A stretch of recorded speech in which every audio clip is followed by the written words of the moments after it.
भाइयों और बहनों, राष्ट्रपति जी ने आपातकाल की घोषणा की है। इससे आतंकित होने का कोई कारण नहीं है।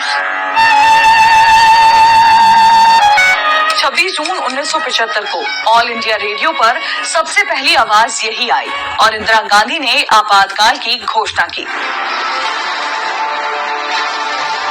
आज हिस्ट्री रिविजिट में जानेंगे इमरजेंसी लगने से पहले का पूरा घटनाक्रम और वो सभी बातें जिन्हें आधार बनाकर देश में इमरजेंसी लगाई गई। दरअसल रायबरेली से इंदिरा गांधी के खिलाफ चुनाव लड़ने वाले राज नारायण ने कोर्ट में एक याचिका दाखिल की। इसमें इंदिरा गांधी पर आरोप लगाए गए कि उन्होंने चुनाव जीतने के लिए सरकारी मशीनरी का इस्तेमाल किया है। इलाहाबाद हाईकोर्ट के चीफ जस्टिस जगमोहन लाल सिन्हा ने इंदिरा गांधी के लोकसभा चुनाव को रद्द कर दिया और उन्हें 6 साल के लिए किसी भी संवैधानिक पद के लिए अयोग्य ठहराया। इलाहाबाद हाईकोर्ट के इस फैसले को सुप्रीम कोर्ट में चैलेंज किया गया। जस्टिस कृष्णा अय्यर ने कहा, जब तक कोर्ट में मामला चलेगा तब तक इंदिरा गांधी प्रधानमंत्री बनी रह सकती हैं, लेकिन उन्हें संसद में किसी भी चर्चा और बिल पर वोट करने का अधिकार नहीं होगा।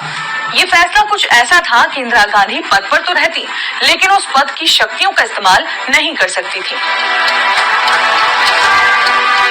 जयप्रकाश नारायण ने दिल्ली के रामलीला मैदान में सरकार के खिलाफ एक बड़ी रैली बुलाई। जनता के बीच महंगाई और भ्रष्टाचार को लेकर सरकार के खिलाफ गुस्सा पहले से ही था।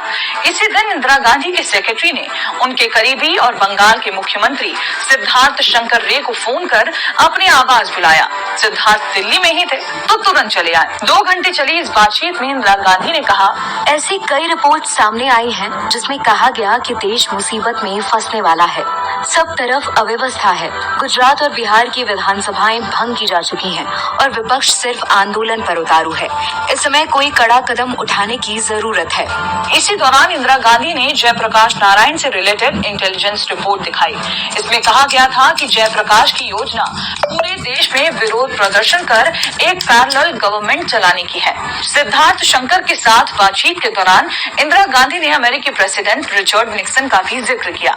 इंदिरा गांधी ने कहा, रिचर्ड निक्सन की हिट लिस्ट में मैं सबसे ऊपर हूँ। मुझे डर है कि CIA की मदद से मेरी सरकार ना गिरा दी जाए। जयप्रकाश नारायण पर भी इंदिरा गांधी का आरोप था कि उनके पीछे CIA का हाथ है। इंदिरा की पूरी बात सुनने के बाद सिद्धार्थ रे ने उन्हें सेक्शन 352 के तहत देश में इमरजेंसी लागू करने का सुझाव दिया। शाम करीब 5:30 बजे दोनों राष्ट्रपति भवन पहुंच गए। उस समय फखरुद्दीन अली अहमद राष्ट्रपति थे। उन्होंने दोनों की बातें सुनी और इमरजेंसी से रिलेटेड डॉक्यूमेंट लाने को कहा। इंदिरा गांधी के सचिव PN धर डॉक्यूमेंटेशन का काम पूरा होने के बाद रात में ही राष्ट्रपति भवन पहुंचे। दूसरी ओर इंदिरा गांधी अगली सुबह का भाषण तैयार कर रही थी।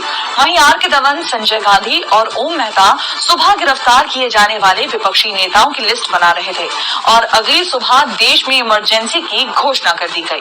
19 जनवरी 1977 तक इमरजेंसी लगी रही। इस दौरान 1 लाख से ज्यादा लोगों को जेल में डाला गया, जिसमें विपक्ष के सभी नेता और सभी राज्यों के मुख्य सचिव शामिल थे और प्रेस पर सख्त पाबंदी लगाई गई। और भी ऐसी वीडियोस के लिए